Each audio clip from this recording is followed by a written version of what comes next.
kireeta ebizibu bingi.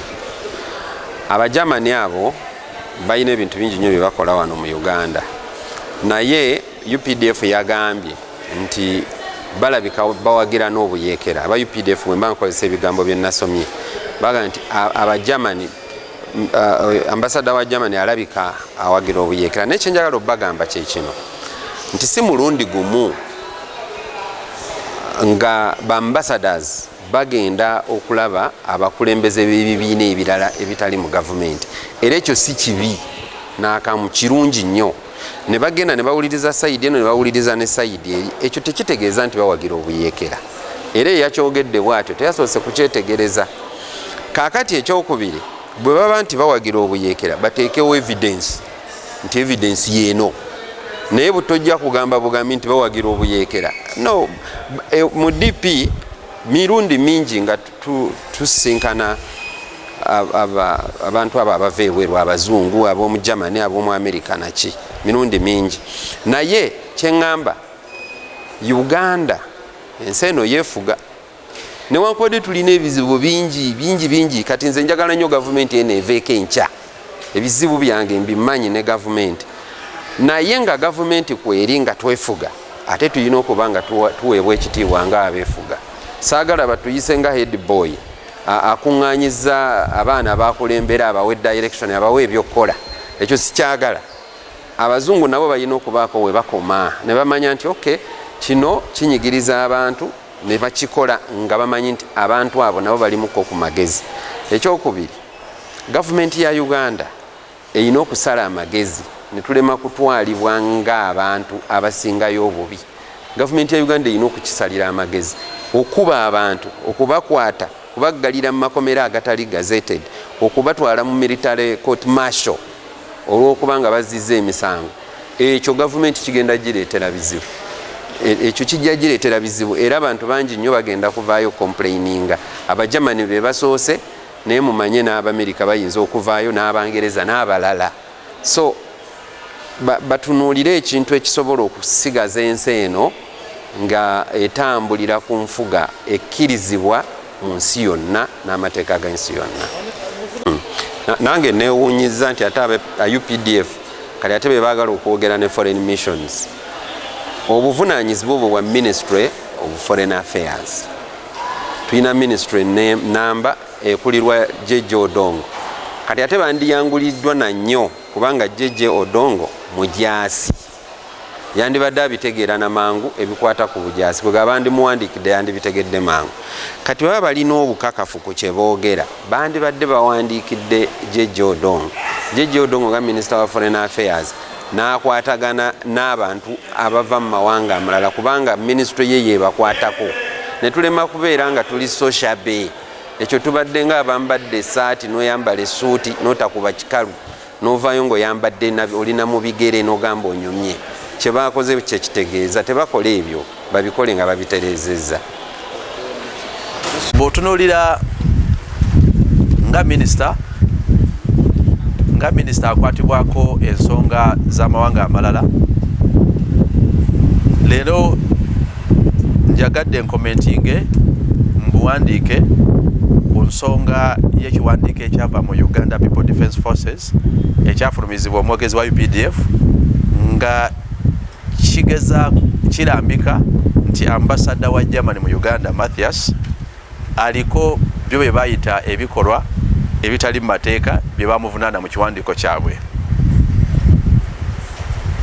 Nga sigenze munda mwoba oli awo kunoonya butuufu na butali butuufu bwa byogerwa, nga minisita akwatibwako ensonga z'amawanga amalala crop position, ekyo kinkwatako butereevu okukyogerako, naddala okuba nti ekiwandiiko kya UPDF kyamentioning oba kyalambika erinnya ly'ensi gye bayita German, ne kyogera ne ku ambasada ayitibwa Matthias Skawula.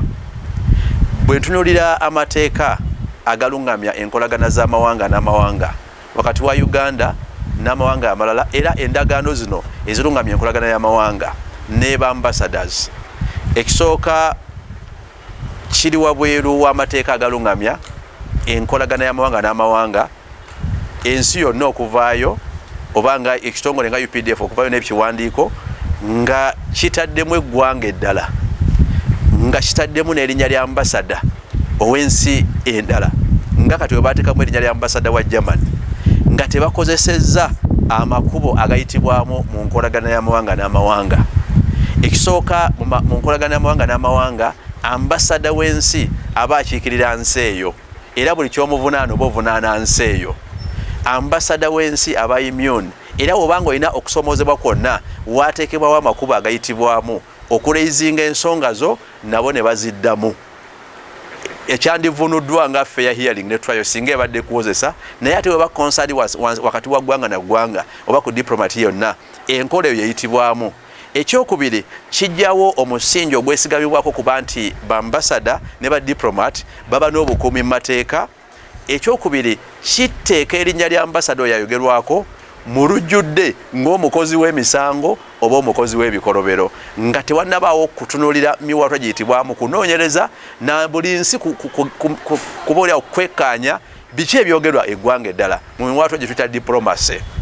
Ekyokusatu kiteekawo okutya era kiggalawo omwaganya gw'aba diplomats abakise b'amawanga mu nkolagana yaffe ne mu mbeera yaabwe mu ggwanga lya Uganda. Ate era kiteeka ne bambasada aba Uganda ebweru w'eggwanga kati ku bwerinde kubanga amawanga gasigala n'olukusa nago okuyisa buli mukiise wa Uganda nga woba oyisizza eggwanga lyabwe. Bwe twogera ku ambasada wa German oba otunidde omukago gwa Bulaaya gwonna ndowooza okutwalira wamu ne bambasada abalala bonna.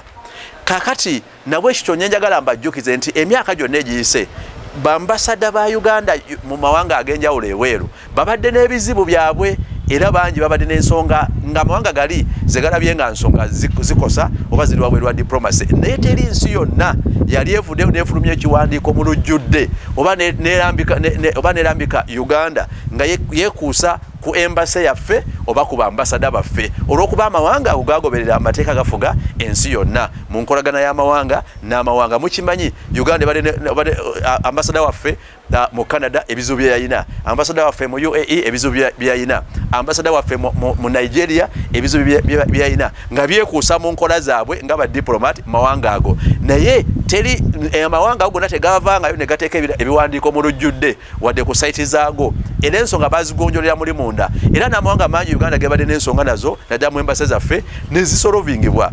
Kiva ku ki era lwaki tuba tuyisa olugaayo mu nkola emanyikiddwa mu mateeka eyitibwamu ng'eggwanga lina ensonga ku ambasada oba ku ggwanga eddala lyonna.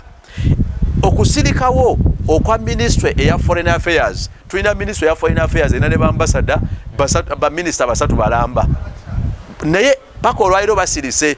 Kyabulabe nnyo singa ministry eya foreign affairs ereka ensonga ezikwata ku ggwanga lya Uganda n'amawanga amalala oba enkolagana y'amawanga n'amawanga whoever is concerned ani aliwo buli omu atuulye ng'ayogera ng'atisatisa ambasada ng'anukula ambasada kiba kyabulabe nnyo mu diplomacy.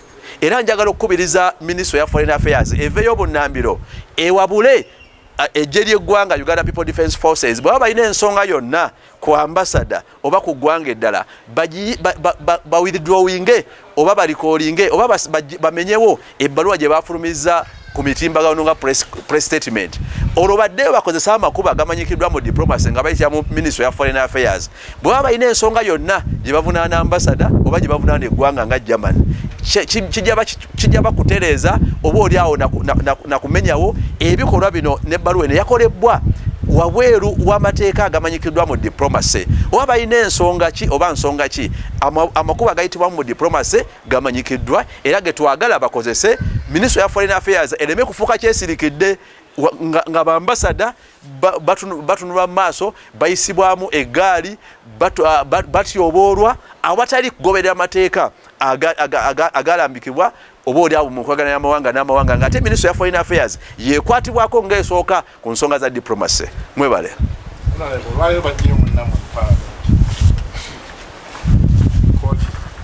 I'm not going to really detailed information about that, but always countries have those challenges. What is important is every country to see how to harmonize and work together with the allies. But however, this is a small matter. I believe Uganda as a country, it will handle, because Germany who needs Uganda and Uganda who needs Germany as a country.